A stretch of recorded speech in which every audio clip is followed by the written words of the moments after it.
Ya, bismillahirrahmanirrahim. Assalamualaikum warahmatullahi wabarakatuh. Nama saya Muhammad Yusy Givari dengan nomor Palko Mahasiswa 2020 011 4088. Saya di sini akan menjelaskan pemahaman saya tentang Bhinneka Tunggal Ika sebagai semboyan negara kita. Sebelum masuk ke situ, kita perlu mengetahui makna dari Bhinneka Tunggal Ika itu sendiri gitu.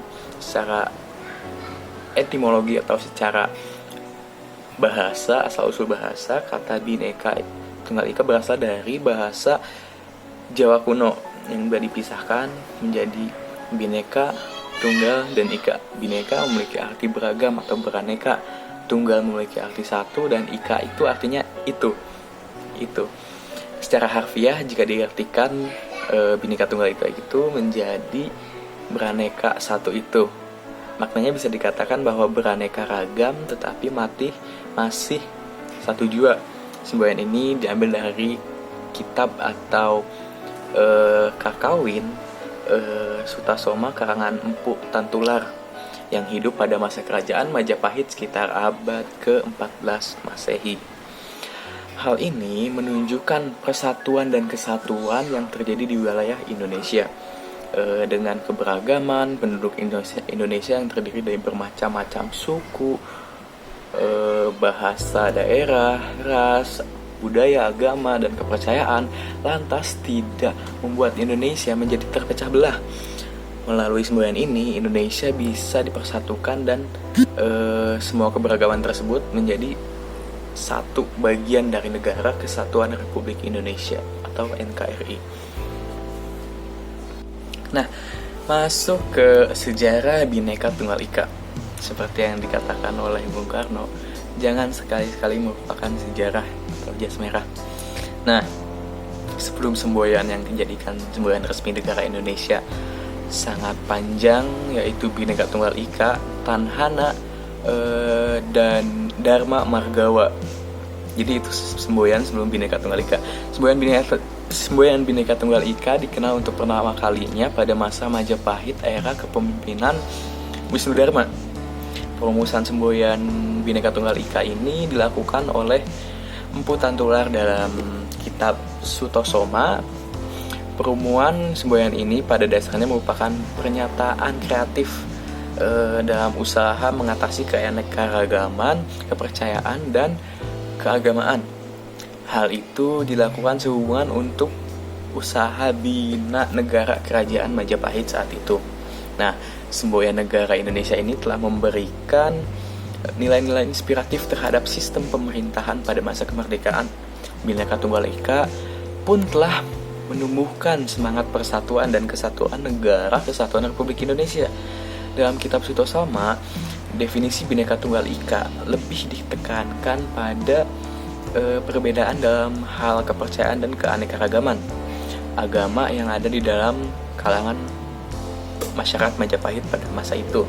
Namun, sebagai sebuah negara kesatuan Republik Indonesia, konsep Bhinneka Tunggal Ika bukan hanya perbedaan agama dan kepercayaan menjadi fokus, tetapi pengertiannya lebih luas. Bhinneka Tunggal Ika sebagai sebuah negara memiliki cakupan yang lebih luas, seperti perbedaan suku, bangsa, budaya, adat istiadat, pulau, dan tentunya agama dan kepercayaan yang menuju persatuan dan kesatuan negara. Seluruh perbedaan yang ada di Indonesia menuju tujuan yang satu atau tujuan yang sama, yaitu bangsa negara Indonesia. Berbicara mengenai lambang negara Kesatuan Republik Indonesia, lambang Garuda Pancasila dengan semboyan Bhinneka Tunggal Ika ditetapkan secara resmi menjadi bagian dari negara Indonesia melalui peraturan pemerintahan nomor 66 tahun 1951 pada 17 Oktober 1951 dan diundang-undangkan pada 28 Oktober 1951 sebagai lambang negara. Nah, usaha pada masa Majapahit maupun pada masa pemerintahan Indonesia berlandaskan pada pandangan yang sama, yaitu pandangan mengenai semangat rasa persatuan kesatuan, dan kebersamaan sebagai modal dasar untuk menegakkan negara. Sementara semboyan Tanhana Dharma Mangruwa dipakai sebagai moto lambang lembaga pertahanan nasional. Makna dari semboyan itu adalah tidak ada kebenaran yang bermuka dua. Namun Lemhanas kemudian mengubah semboyan tersebut menjadi yang lebih praktis dan ringkas tentunya, yaitu bertahan karena benar. Makna tidak ada kebenaran yang bermuka dua sebenarnya memiliki pengertian agar hendaknya manusia senantiasa berpegang dan berlandaskan pada kebenaran yang satu, kebenaran yang hakiki.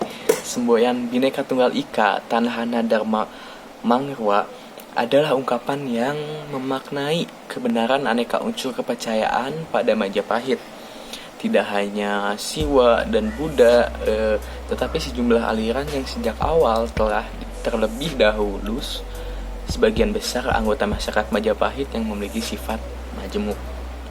Nah, sehubungan dengan semboyan Bhinneka Tunggal Ika, cikal bakal dari Singasari yakni pada masa Wisnuwardana, Sang Dinarmeng Rinjagaju atau Candi Jago. Semboyan tersebut dan Candi Jago disempurnakan pada masa kerajaan Majapahit. Oleh karena itu, kedua simbol tersebut lebih dikenal sebagai hasil peradaban pada masa kerajaan Majapahit. Dari segi agama dan kepercayaan, masyarakat Majapahit merupakan masyarakat yang majemuk. Selain adanya beberapa aliran agama dan kepercayaan yang berdiri sendiri, muncul juga gejala sinkretisme yang menonjol antara Siwa dan Buddha, serta pemujaan terhadap roh leluhur. Namun kepercayaan pribumi tetap bertahan. Bahkan kepercayaan pribumi memiliki peranan tinggi dan terbanyak di kalangan mayoritas masyarakat. Pada saat itu, masyarakat Majapahit terbagi menjadi beberapa golongan. Golongan yang pertama adalah golongan orang-orang Islam yang datang dari barat dan menetap di Majapahit.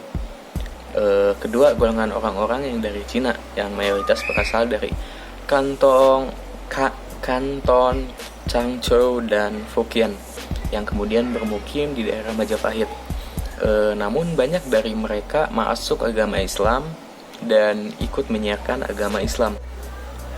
Lalu sekarang kita masuk ke keberagaman Indonesia dalam bingkai Bhinneka Tunggal Ika.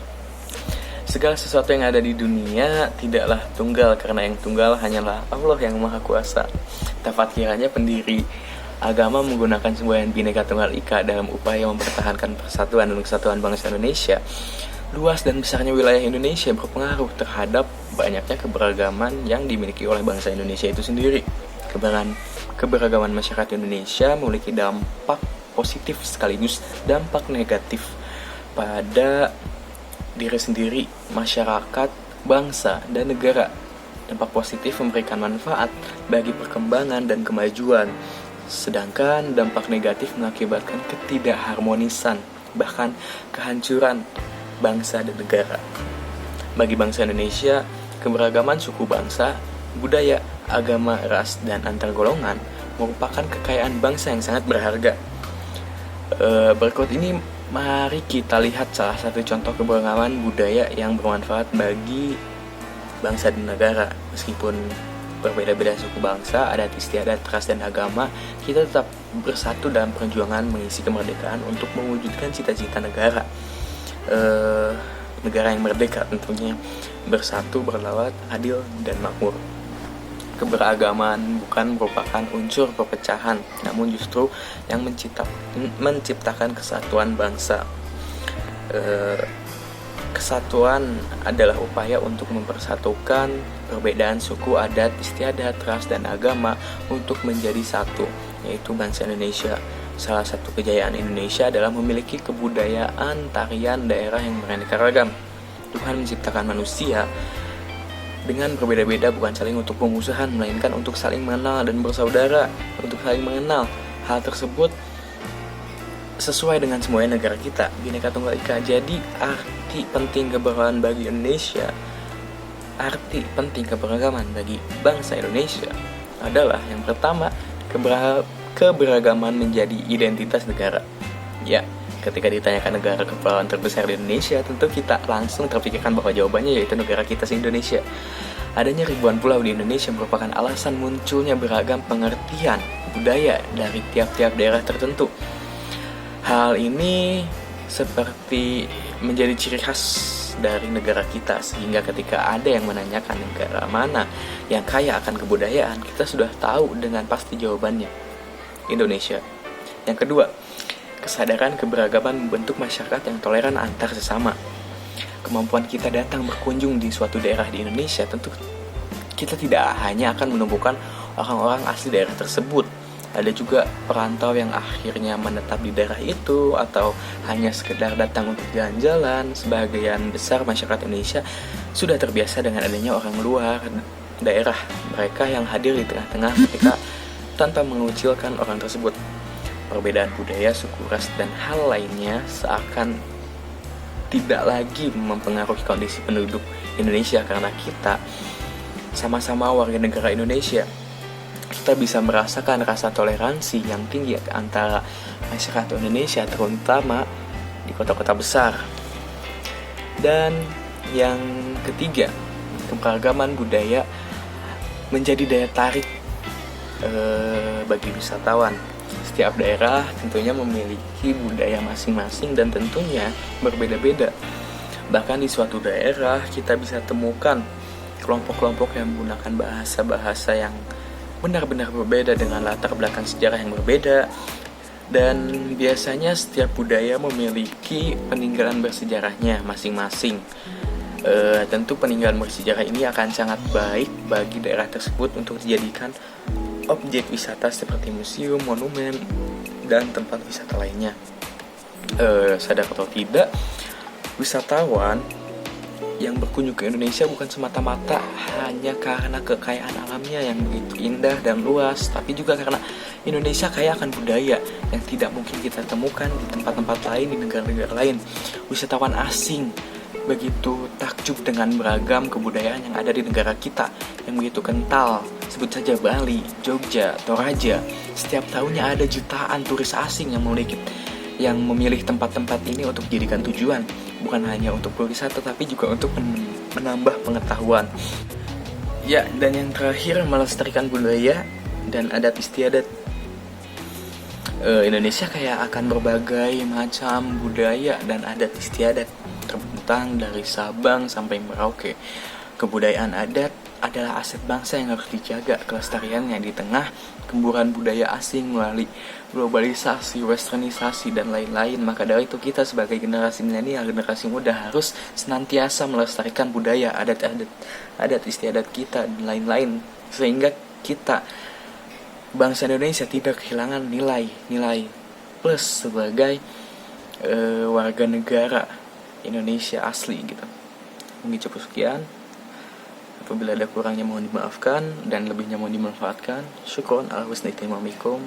Wabillahi taufiq wal hidayah. Assalamualaikum warahmatullahi wabarakatuh.